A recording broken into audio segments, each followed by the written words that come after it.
নিজেকে আল্লাহর রঙে রঙিন করার প্রথম সূত্রটি ছিল বাহির থেকে শেখা সমস্ত জ্ঞানকে ত্যাগ করা। এখন প্রশ্ন আসতে পারে, তাহলে তো পৃথিবী গতিহীন হয়ে যাবে, কেননা পদার্থবিদ্যা, রসায়ন, ভূগোল, গণিত, চিকিৎসাবিদ্যা ইত্যাদি সব কিছু যদি মানুষ ত্যাগ করে, তাহলে পৃথিবী চলবে কি করে? এখানে আপনাকে একটি কথা খুব ভালো করে বুঝতে হবে। তা হলো, একটি হচ্ছে জাগতিক জ্ঞান বা দুনিয়াবি জ্ঞান, আর অন্যটি হচ্ছে আত্মজ্ঞান। জাগতিক জ্ঞান বা দুনিয়াবি জ্ঞান যেমন পদার্থবিদ্যা, রসায়নবিদ্যা, ভূগোল, কারিগরি, চিকিৎসাবিদ্যা ইত্যাদি জ্ঞান বাহিরের সাথে সম্পৃক্ত, তাই এগুলো আপনাকে বাহির থেকেই শিখতে হবে। কিন্তু যেটা আত্মজ্ঞান, সেটা বাহির থেকে শেখার কোনো সুযোগ নেই। আত্মজ্ঞান অর্জন করতে হয় নিজের মধ্যে ডুব দিয়ে। সুতরাং আত্মজ্ঞান সম্পর্কে বাহির থেকে যত কিছু জেনেছ বা শুনেছ, এই সবই মিথ্যা হয়ে যাবে যদি তুমি তা তোমার নিজের মধ্যে উপলব্ধি করতে না পারো। মনে করো, তুমি একটা প্রেমের গল্প বা প্রেমের কবিতা বা প্রেমের উপন্যাস পড়েছ। যদি তোমার ভেতরে প্রেম জাগ্রত না হয় বা প্রেম না থাকে, তাহলে সেই প্রেমের কবিতা বা প্রেমের গল্প বা প্রেমের উপন্যাস তোমার জন্য মিথ্যা। এজন্য আমাদেরকে মনে রাখতে হবে, বিজ্ঞান শেখানো যায়, কিন্তু আত্মজ্ঞান শেখানো যায় না। বিজ্ঞানের একটা নিয়ম আছে, নিয়ম ভেঙে গেলে বিজ্ঞান নষ্ট হয়ে যায়।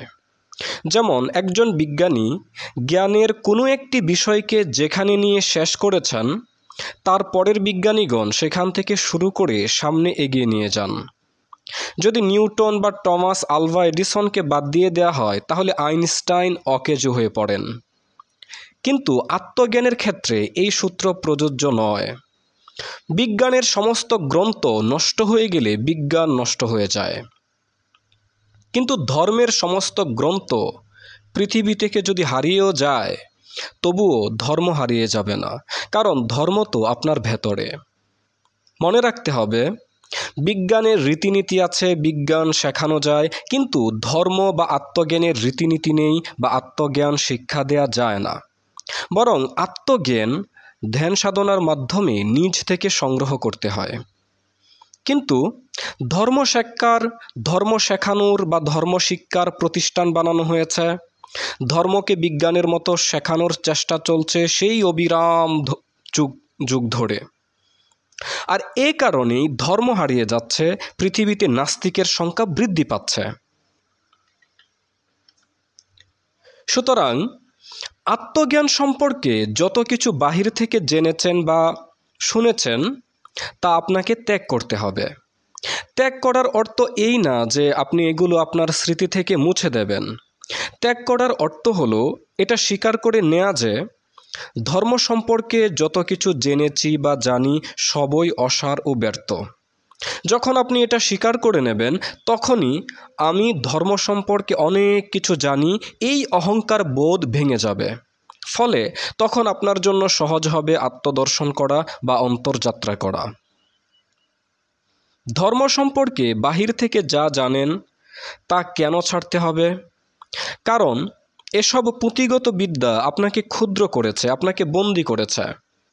আপনি এতদিন ধরে জেনে এসেছেন 3 আর 3-এ 5 হয়, কিন্তু যখনই জেনে যাবেন 3 আর 3-এ 6 হয়, তখনই আপনার আগের জানা 3 আর 3-এ 5 হয় এটা ভেঙে যাবে। বাহির থেকে ধার করা জ্ঞান আপনাকে হিন্দু বানিয়েছে, মুসলমান বানিয়েছে, বৌদ্ধ বানিয়েছে, ইহুদি বানিয়েছে, শিখ বানিয়েছে, খ্রিস্টান বানিয়েছে, কিংবা ওয়াহাবি, সুন্নি, শিয়া, কাদিয়ানি, দেওবন্দি, বেরলভি শত শত খণ্ডে আপনাকে টুকরা করেছে। ধর্ম তো শান্তি ও ঐক্যের কথা বলে, কিন্তু তুমি যে ধর্মের চর্চা করছো তা তোমাকে ঘৃণা শেখাচ্ছে, বিশ্ব মানব জাতিকে শত খণ্ডে বিভক্ত করছে। তোমাদের মৌলবী পুরোহিতেরা একে অপরের বিরুদ্ধে ঘৃণা ছড়ায়, এক সম্প্রদায়ের বিরুদ্ধে আরেক সম্প্রদায়কে লেলিয়ে দেয়। কয়েক শত বছর ব্যাপী চলমান ক্রুসেড বা ধর্মযুদ্ধ সংগঠিত হয়েছিল ধর্মের নামে। খ্রিস্টানদের সর্বোচ্চ ধর্মগুরু পোপ যখন তখন ক্রুসেড ঘোষণা করে দিত। খ্রিস্টান যুবকদেরকে বলা হতো, তোমরা যদি মুসলিমদেরকে শেষ করতে পারো তাহলে তোমাদের সকল পাপ মুছে যাবে আর তোমরা স্বর্গে পৌঁছে যাবে। স্বর্গ বা জান্নাতকে যুগ যুগ ধরে মোল্লা, পণ্ডিত, পাদ্রী, পুরোহিতেরা ব্যবহার করেছে ললিপপের মতো করে। আমি এটা বলছি না তো তোমার মধ্যেই।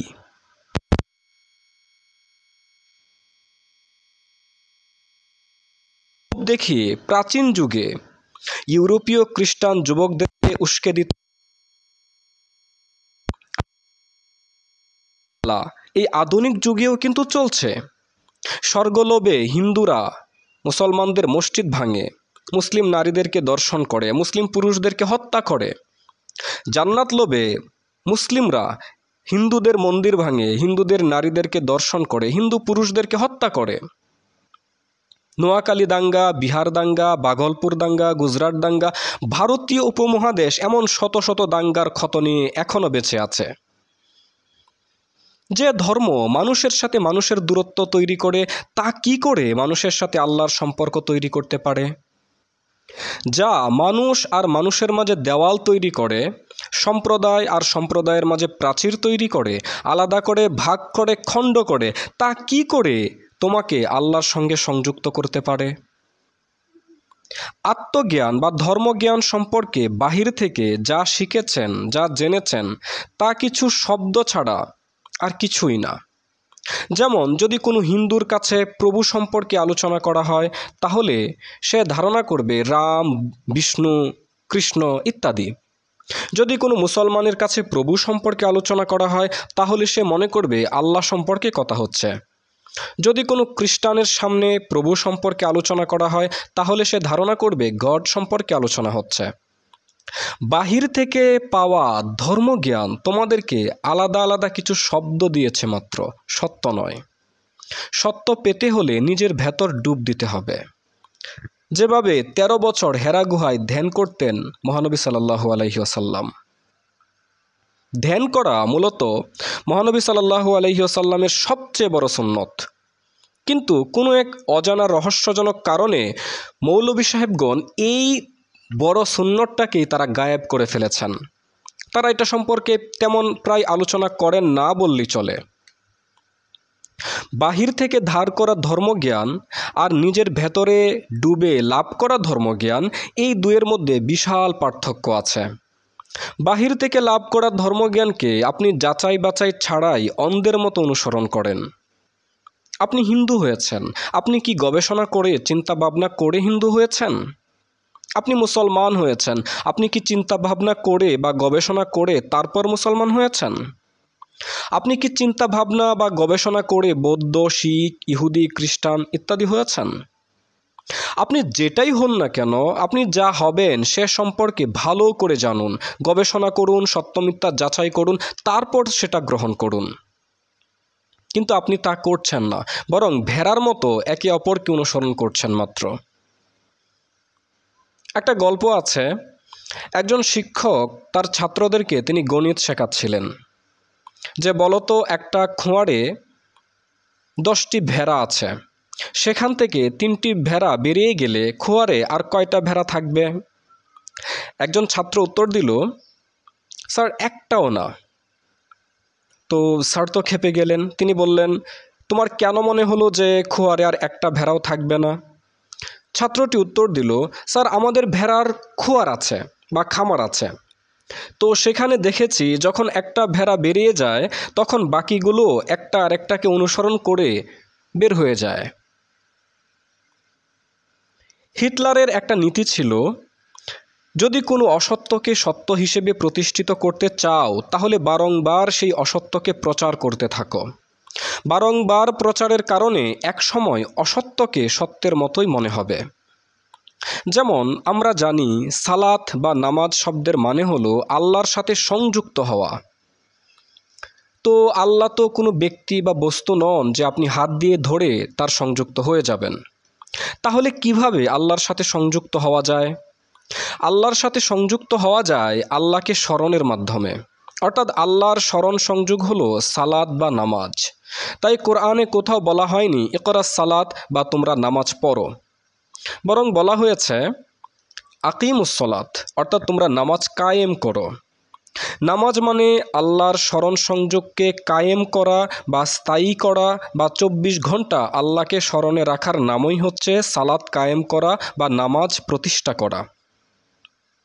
কিন্তু ছোট থেকেই আমাদেরকে বারবার শেখানো হয়েছে যে অজু করে দিনে 5 বার পশ্চিম দিকে ফিরে কিছু সূরা কেরাত বা কিছু দোয়া কালাম পাঠ করে মাথা ঠেকালেই নামাজ কায়েম হয়ে গেল। অন্তরে আল্লাহর স্মরণ থাকুক বা না থাকুক তাতে কিছুই আসে যায় না। আমি এটা বলছি না যে আপনি ওয়াক্তিয়া সালাত করবেন না। হ্যাঁ, ওয়াক্তিয়া সালাতও ইবাদত হয়ে যাবে যদি সেখানে আল্লাহর স্মরণ থাকে।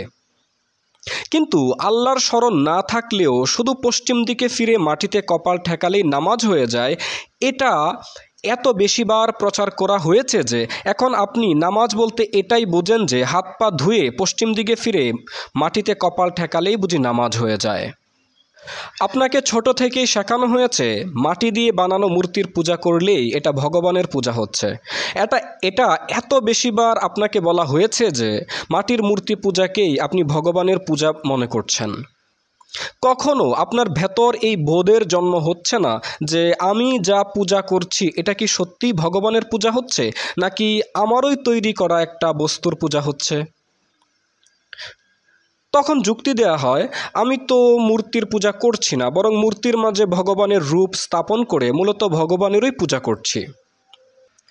আচ্ছা, তুমি বলছো যে তুমি মূর্তির পূজা করছো না, বরং মূর্তির মাঝে ভগবানের রূপ স্থাপন করে ভগবানেরই পূজা করছো। এখন প্রশ্ন হলো, এটাই যে ভগবানের রূপ তা তুমি কি করে জানলে? ভগবান কি এসে তোমাকে এটা বলে গেছেন যে আমি দেখতে এমন? তুমি তোমার মন গড়া ভাবনা ভগবানের উপর চাপিয়ে দিচ্ছ। ভগবানের রূপ তুমি কিভাবে তৈরি করবে? কারণ রূপ তো তারই অস্তিত্বের। তুমি কি তার অস্তিত্ব তৈরি করতে পারবে? যদি না পারো তাহলে তার রূপ কিভাবে তুমি তৈরি করবে? তার রূপ তিনি নিজেই প্রতিনিয়ত বিকশিত করে চলেছেন। কোথায় তার রূপ নেই? তোমার ডানে বামে উপরে নিচে সামনে পেছনে দৃশ্যে অদৃশ্যে সর্বত্রই তো তার রূপ। তাই কোরআনে বলা হচ্ছে, বিসমিল্লাহির রহমানির রহিম, ফাআইনামা তুওয়াল্লু ফাসাম্মা ওয়াজহুল্লাহ। অর্থাৎ তুমি যেদিকেই মুখ ফেরাও কেবল আল্লাহর চেহারাই দেখতে পাবে। বাহির থেকে চাপিয়ে দেওয়া সংস্কৃতি আমাদের ভেতরের সত্যকে গ্রাস করে আছে। বাহিরের এই খোলস ভাঙতে না পারলে সত্য পাওয়া কঠিন হয়ে যায়। মুসলমানের ঘরে জন্ম নেওয়া কোনো শিশুকে যদি হিন্দুর ঘরে রেখে আসা হয়, তাহলে সে যুবক হয়ে গেলে বা সে বড় হয়ে গেলে তার পোশাক, তার নাম, তার খাদ্যাভ্যাস, তার প্রার্থনা সবই হবে হিন্দুদের মতো। যদি হিন্দুর ঘরে জন্ম নেওয়া কোনো শিশুকে মুসলমানের ঘরে রেখে আসা হয়, তাহলে সে যখন বড় হয়ে যাবে তখন মুসলমানদের সংস্কৃতিকেই সে ধারণ করবে। এভাবে বাহির থেকে চাপিয়ে দেওয়া সংস্কৃতি তোমার ভেতরের সত্যকে চাপা দিয়ে রাখে। সুতরাং প্রিয় আত্মা, তুমি জাগো। তোমার সকল নাম, পরিচয়, পদবি, সংস্কৃতি ত্যাগ করো, তারপর দেখো তুমি কে। তখন তুমি জানতে পারবে নাম, পদবি তোমার পরিচয় নয়, তোমার বয়স তোমার পরিচয় নয়, তোমার বংশ তোমার পরিচয় নয়, তোমার শিক্ষাও তোমার পরিচয় নয়। হিন্দু, মুসলিম, শিয়া, সুন্নি, আওয়ামী লীগ, বিএনপি এসব কোনো কিছুই তোমার পরিচয় নয়। বাংলাদেশি, ভারতীয়, পাকিস্তানি এইসব কোনো কিছুই তোমার পরিচয় নয়। তোমার পরিচয় হলো চেতনা বা চৈতন্য বা কনসাসনেস বা আত্মা, যেই আত্মা বিরাজিত প্রতিটি মানুষের মাঝে। যেহেতু তুমি চেতনা বা আত্মা, সুতরাং তোমার চেতনায় যদি অহংকার, লোভ, রাগ, কাম, মোহ, মায়া, হিংসা, ঘৃণা ইত্যাদি থাকে, তাহলে তুমি শয়তানের রঙে রঙিন। সুতরাং তুমি একজন শয়তান রূপেই গণ্য হবে। আর তাদেরকেই কোরআনে বলা হয়েছে মিনাল জিন্নাতি ওয়ান্নাস, অর্থাৎ একদল শয়তান হচ্ছে জিন জাতি হতে, আর একদল শয়তান হচ্ছে মানুষ জাতি হতে। তারাই মানুষ শয়তান যারা শয়তানের গুণগুলোকে তাদের ভেতরে বা তাদের আত্মায় ধারণ করে। সুতরাং তুমি একজন সদ্গুরু বা কামেল পীরের পায়রবি করো, তার থেকে ধ্যান সাধনা শিখে তা নিয়মিত করো। তখন ধীরে ধীরে তোমার ভেতরের নাপাকি বা অপবিত্রতা সমূহ দূর হয়ে যাবে, তুমি আলোকিত হয়ে উঠবে বা আল্লাহর রঙে রঙিন হয়ে উঠবে। তাই কোরআন বলছে, বিসমিল্লাহির রহমানির রহিম, সিবগাতাল্লাহ ওয়া মান আহসানু মিনাল্লাহি সিবগাহ। অর্থ, তোমরা আল্লাহর রঙে রঙিন হও, আর আল্লাহর রং থেকে উত্তম কার রং? সূরা বাকারা আয়াত নং 138।